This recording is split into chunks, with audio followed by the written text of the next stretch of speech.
ലോകത്തിലെ ഏറ്റവും വലിയ യുദ്ധഭീതിക്കും എണ്ണവില പ്രതിസന്ധിക്കും മുന്നിൽ ഒരു രക്ഷകനായി വീണ്ടും അവതരിച്ചിരിക്കുകയാണ് GCC മേഖലയിലെ സൈലന്റ് ഹീറോ ആയിട്ടുള്ള ഒമാൻ.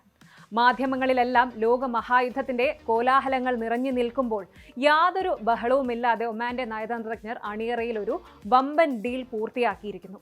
ലോകത്തിന്റെ എണ്ണ ഞരമ്പ് എന്ന് വിളിക്കുന്ന ഹോർമുസ് കടലിടുക്കിലെ കപ്പൽ ഗതാഗതം പുനഃസ്ഥാപിക്കാൻ ഒമാനും ഇറാനും തമ്മിൽ പുതിയൊരു ഷിപ്പിംഗ് ഫ്രെയിംവർക്കിൽ ഒപ്പുവച്ചിരിക്കുന്നു.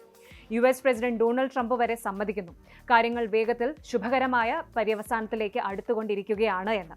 പശ്ചിമേഷ്യയിൽ ഏത് വലിയ പ്രതിസന്ധി വന്നാലും ഒമാൻ എങ്ങനെയാണ് ബാക്ക്ഗ്രൗണ്ടിൽ കാര്യങ്ങൾ തിരിച്ചുവിടുന്നത്? ഈ പുതിയ ഒമാൻ ഇറാൻ കരാർ വഴി ഹോർമുസിലെ ഗതാഗതം വീണ്ടും സാധാരണ നിലയിലാകുമോ? നോക്കാം. ലോകത്തിലെ ആകെ എണ്ണ വ്യാപാരത്തിന്റെ 1/5 നടക്കുന്നത് മിഡിൽ ഈസ്റ്റിലെ സ്ട്രെയിറ്റ് ഓഫ് ഹോർമുസ് വഴിയാണ്. ആ പാതയിൽ ഏതാനും മാസങ്ങളായിട്ട് പോകുന്ന യുദ്ധവും ഉപരോധവും കാരണം ലോകം മുഴുവൻ ക്രൂഡ് ഓയിൽ പ്രതിസന്ധിയിലും സാമ്പത്തിക ഭീതിയിലുമായിരുന്നു. എന്നാൽ ഇതാ ആഗോള രംഗത്ത് നിന്ന് ഏറ്റവും നിർണായകവും ആശ്വാസകരവുമായിട്ടുള്ളൊരു വാർത്ത പുറത്തു വന്നിരിക്കുകയാണ്. ഇറാനും ഒമാനും തമ്മിൽ ഹോർമുസ് കടലിടുക്കിലെ കപ്പൽ ഗതാഗതം പുനഃസ്ഥാപിക്കാൻ പുതിയൊരു ഷിപ്പിംഗ് ഫ്രെയിംവർക്കിൽ ഒപ്പുവെക്കാൻ പോകുന്നു. പുതിയ റൂട്ടിന്റെ മാപ്പും ജിയോഗ്രാഫിക്കൽ കോർഡിനേറ്റ്സും വരെ തീരുമാനിച്ചു കഴിഞ്ഞു. കാര്യങ്ങൾ ഏതാണ്ട് സമവായത്തിലേക്ക് എത്തുന്നു. 2 ദിവസത്തിനകം ഒരു വലിയ അനൗൺസ്മെന്റ് ഉണ്ടാകുമെന്ന് സാക്ഷാൽ അമേരിക്കൻ പ്രസിഡന്റ് ഡൊണാൾഡ് ട്രംപ് പോലും പ്രതികരിച്ചിരിക്കുന്നു. കഴിഞ്ഞ 2 മാസത്തോളമായിട്ട് ഇറാനും ഒമാനും തമ്മിൽ വളരെ രഹസ്യമായും പ്രൊഫഷണലായും ചർച്ചകൾ നടത്തി വരികയായിരുന്നു. ഇതിന്റെ അടിസ്ഥാനത്തിൽ ഹോർമുസ് കടലിടുക്കിലൂടെയുള്ള വാണിജ്യ കപ്പലുകളുടെ സുരക്ഷിതമായ സഞ്ചാരത്തിനായിട്ട് പ്രത്യേക ഷിപ്പിംഗ് ചാനലിന്റെ ജിയോഗ്രാഫിക്കൽ കോർഡിനേറ്റ്സിൽ വരെ ഇരുവരും ധാരണയിൽ എത്തിക്കഴിഞ്ഞു. ഇതിന്റെ ഒഫീഷ്യൽ ജോയിന്റ് അനൗൺസ്മെന്റ് അവസാന ഘട്ടത്തിലാണ്. ഇതിന്റെ സാങ്കേതികവും നിയമപരവും സുരക്ഷാപരവുമായ എല്ലാ മുൻകരുതലുകളും ഇറാൻ റിവ്യൂ ചെയ്തു വരികയാണ് എന്ന് വിദേശകാര്യ മന്ത്രാലയം പറയുന്നു. ഒമാന്റെ മധ്യസ്ഥത ഇതിൽ വലിയൊരു നയതന്ത്ര വിജയമായിട്ടാണ് വിലയിരുത്തപ്പെടുന്നത്. പക്ഷേ ഇതിൽ വളരെ ശ്രദ്ധിക്കേണ്ട ഒരു വലിയ വിടവുണ്ട്, അഥവാ ഒളിഞ്ഞിരിക്കുന്ന ഒരു ചതിക്കുഴിയുണ്ട്. ഇറാൻ എന്താണ് മുന്നറിയിപ്പ് നൽകിയിരിക്കുന്നത് എന്നൊന്ന് നോക്കാം. ഒന്ന്, ഒമാനുമായി കരാറായതുകൊണ്ട് മാത്രം ഹോർമുസിൽ സുരക്ഷ ഉറപ്പാകില്ല. ഇറാൻ വ്യക്തമാക്കുന്നത് ബാഹ്യശക്തികളുടെ അനാവശ്യ ഇടപെടൽ ഉണ്ടായാൽ ഈ ഡീല് തകരാൻ സാധ്യതയുണ്ട് എന്നാണ്. രണ്ടാമത്തേത് US നേവൽ ബ്ലോക്കേഡ് പിൻവലിക്കണം. US ഇസ്രായേൽ സൈനിക നീക്കങ്ങളും ഇറാനിയൻ പോർട്ടുകൾക്ക് മേലുള്ള അമേരിക്കൻ നാവികസേനയുടെ ഉപരോധവും പൂർണ്ണമായി അവസാനിച്ചാൽ മാത്രമേ ഹോർമുസ് റൂട്ട് സുരക്ഷിതമായി പൂർണ്ണതോതിൽ തുറക്കൂ. 3, നിയന്ത്രണവും പരിശോധനയും. റിപ്പോർട്ടുകൾ സൂചിപ്പിക്കുന്നത് പുതിയ നിർദ്ദേശപ്രകാരം ഈ റൂട്ടിലൂടെ കടന്നു പോകുന്ന കപ്പലുകളിൽ ഒരു വിഭാഗത്തിന് മേൽ പരോക്ഷ നിയന്ത്രണവും പരിശോധനാ അവകാശവും ഇറാന് ലഭിച്ചേക്കാം എന്നാണ്. അതായത് ഒമാനുമായുള്ളത് ഒരു സാങ്കേതിക ധാരണയാണെങ്കിലും ഇതിന്റെ യഥാർത്ഥ താക്കോൽ വാഷിംഗ്ടണിന്റെയും തെഹ്റാന്റെയും കൈകളിലാണ്. ഇനി ഇതിന്റെ മറുഭാഗം നോക്കാം. വാഷിംഗ്ടണിൽ നിന്നുള്ള വിവരങ്ങൾ വളരെ കൗതുകരമാണ്.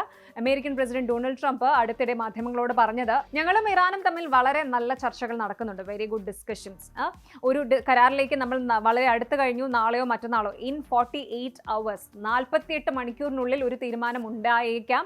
കാര്യങ്ങൾ അനുകൂലമായി പുരോഗമിക്കുന്നു എന്നൊക്കെയാണ്.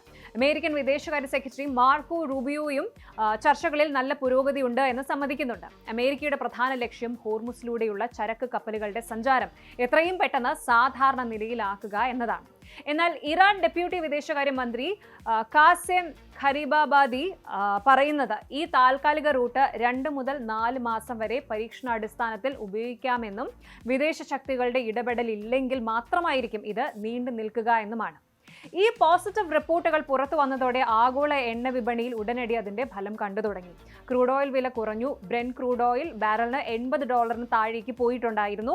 ഇനി WTI ക്രൂഡ് $75 ഇടക്കാല ആശ്വാസം എന്താണെന്ന് വെച്ചാൽ കഴിഞ്ഞ മാസങ്ങളിൽ യുദ്ധഭീതി മൂലം എണ്ണവില $100 മേൽ കുതിക്കുമെന്ന ഭയത്തിലായിരുന്ന ലോക സമ്പദ് വ്യവസ്ഥയ്ക്ക് ഇതൊരു വലിയ ഓക്സിജൻ, ഒരു ആശ്വാസമാണ് നൽകുന്നത്. കാര്യങ്ങൾ എങ്ങനെയാണെങ്കിലും ഖത്തറിന്റെയും പാകിസ്ഥാന്റെയും മധ്യസ്ഥതയിൽ മറ്റ് ചർച്ചകളും അണിയറയിൽ സജീവമാണ്. പക്ഷേ മറ്റൊരു വശത്ത് ചെങ്കടലിലും ബാബൽ മന്ദബ് കടലിടുക്കിലും ഹൂതികളുടെ ആക്രമണം തുടരുന്നു എന്നതും ഒരു യാഥാർത്ഥ്യമാണ്.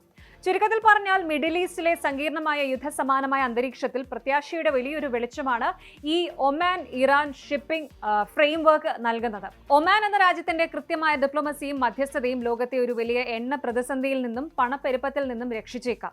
അടുത്ത 48 മണിക്കൂറുകൾ ലോക സാമ്പത്തിക രംഗത്തിനും പശ്ചിമേഷ്യൻ സുരക്ഷയ്ക്കും വളരെ നിർണായകമാണ്. അമേരിക്കൻ പ്രസിഡന്റ് പറഞ്ഞതുപോലെ കരാർ പൂർണ്ണതയിൽ എത്തുമോ അതോ നിർണായകമായ ഏതെങ്കിലും വ്യവസ്ഥയിൽ ഉടക്കി നിൽക്കുമോ എന്ന് കണ്ടറിയണം. കൂടുതൽ വാർത്തകൾക്ക് News 18 Keralam YouTube channel subscribe ചെയ്യുക.